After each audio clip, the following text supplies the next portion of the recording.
Hi there, and welcome back to Fridays the Future with me, Benjamin, and today's very special guest, Paul, who is a friend of mine from Bristol. Now, Paul's come in today to tell us a little bit about his teaching. He's an excellent teacher and has some very interesting experience. So welcome to the show, Paul.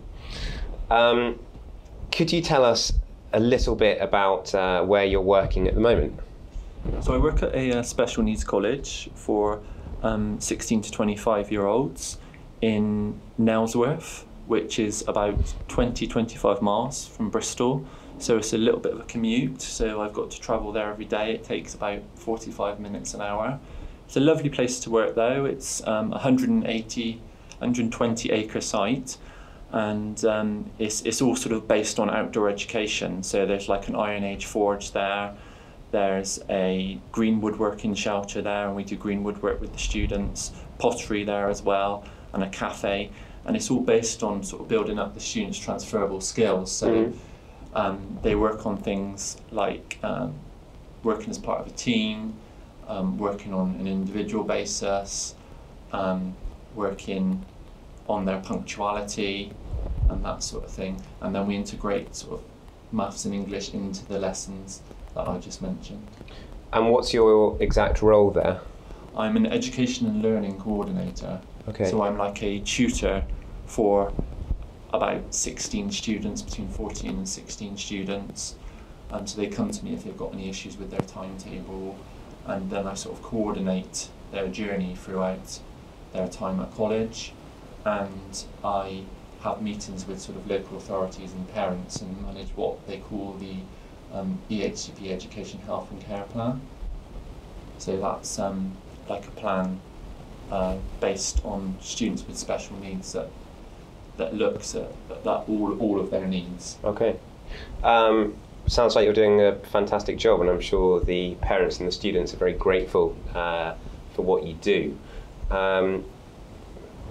It's often said that teaching is quite a hard job. What would you say are some of the challenges you face on a daily basis? I think sort of balancing everyone's needs, balancing the needs of the student with the staff, understanding that the staff are under a lot of pressure as well, and also the local authorities as well, so social workers, so balancing their needs with the students' needs and making sure that we sort of keep everyone happy. Fantastic. So it's often said that teaching is a challenging role. Would you say that if you have had a difficult day that you've got a supportive group of staff who you can talk things over with? Yes, a very, very supportive team. So the team I work in are very supportive, and I feel like I can talk to them about any issues that come up during the day. We often sort of go off for a walk. As I said, it's a 120 acre site, so we'll often go for a walk by a lake. There's lots of lakes there, and we'll just sort of talk about the issues that have arisen during the day, and that generally helps to sort of de-escalate any anxiety that we're feeling. Sounds lovely. Sounds a lovely place to work. What would you say are the main qualities that are needed to be a successful teacher? The main qualities that are needed to be a successful teacher? I mean, you would expect sort of patience. Do you have to be quite perseverant? I think patience and respect is probably the biggest thing, and empathy. Okay. I think it wasn't until I sort of worked at Ruskin Mill, because I worked in mainstream before, that I working in a special needs college like Ruskin Mill, that I learned the value of empathy.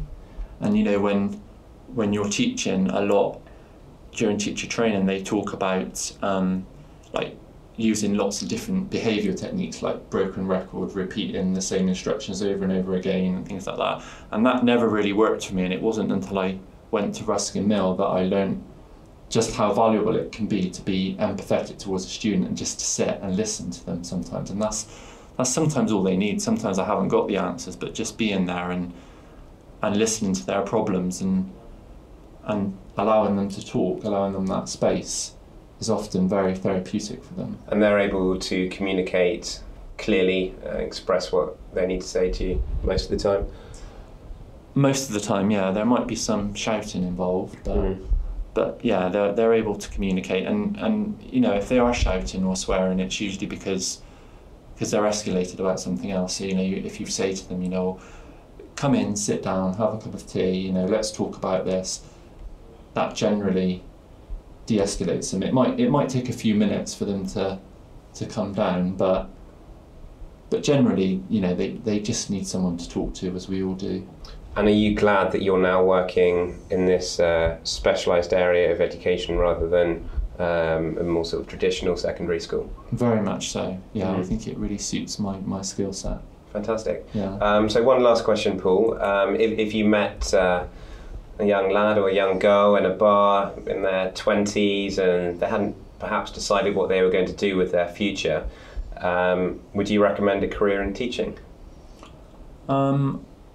I would, yes. I think I would recommend a career in teaching, but I think I'd give them some advice first, which is to use your natural empathy, which is what I was never told.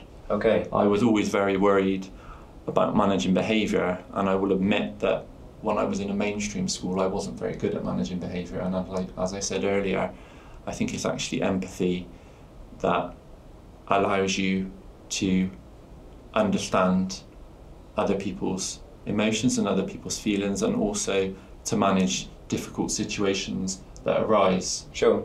And if they see that you care, it's often said that they start caring about you and you kind of win them over. Exactly. Yeah, and then you can give them those skills to take forward in life. And, you know, everything, in my view, is about relationships. And if you can give them the power to build a relationship, then they can be successful in pretty much anything they do. Fantastic. Well, thank you so much for coming in and spending some time on your holiday in Barcelona to come and talk to us today, and sharing so generously your thoughts and reflections about teaching. I hope that's been of value to you, dear listeners, back home, wherever you may be. So thank you, Paul. Thank you. Really interesting hearing from Paul there. Now let's go over some of the words, phrases and thinking points that have arisen from that interview. First of all, you might have noticed that Paul has a particular English accent. He's a native of Bristol in the southwest of the United Kingdom. You can see Bristol on the map here. Now all of the West Country have a certain sound in common. There tend to be strong R's. Tends to be a more relaxed accent than other parts of the United Kingdom.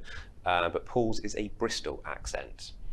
Now, quite early on in what he was saying, he said, my journey to work, 45 minutes an hour.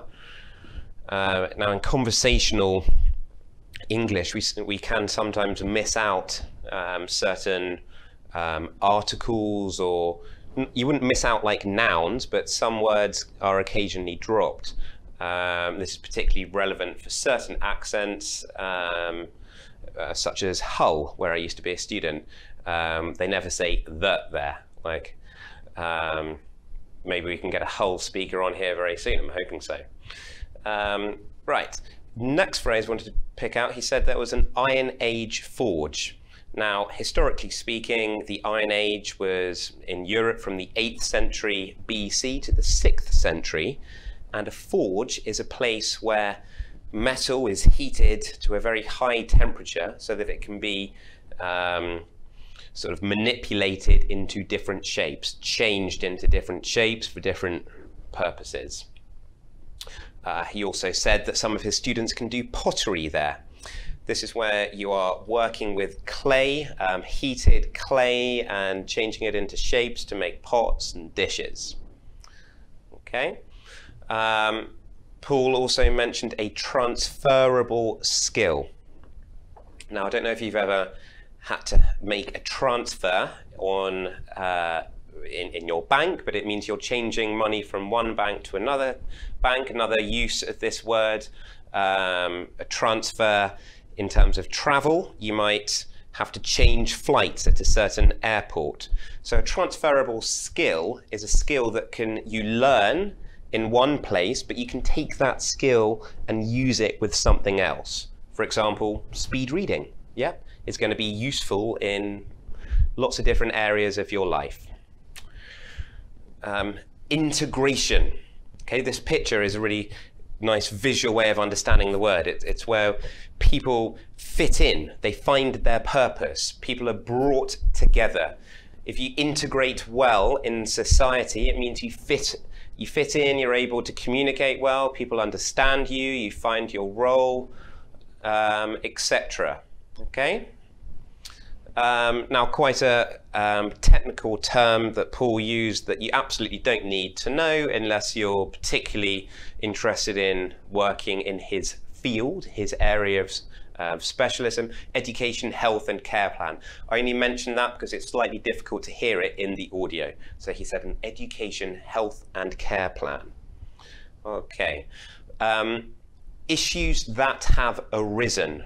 Paul spoke about meeting up with members of staff at the end of the day and talking through issues that have arisen. So an issue is like a certain difficulty, a problem, something that needs to be thought about. And we think about the sun rising in the morning. So it's a problem that has emerged during the course of the day. Now, the difference between mainstream education and alternative is that mainstream, as in the river, is what most people will do, whereas you might get a smaller river kind of coming off the main stream, the main part of it. So mainstream means normal, conventional. Now, I hope I'm not sounding like a broken record. Obviously, broken records do not sound very good. I'm lucky enough to have a record player at home with a great jazz collection, and they don't sound very good if the records get scratched and broken. Now, Paul actually used this phrase to talk about a certain teaching strategy, which was broken record. I hadn't heard of this before, but I gather from what he was saying that it means to continuously repeat the same instruction. It's like having a CD that kind of, it's stuck on those 3 seconds of the track and it just repeats. Doesn't sound very good. If something is therapeutic, then it makes you feel better. Yeah, if we need to go to and see a therapist, then there are problemas, but the result of seeing the therapist is that you feel more integrated, perhaps, no, more calm and a greater sense of peace within yourself. So if an activity is therapeutic, it makes you feel good. Okay. Now, next word he used was if a situation escalated. So I've put a picture here of some escalators. Yeah, it's something that goes up. So if something escalated, it's getting worse, it's getting more serious. And the last phrase from Paul's interview, to win someone over.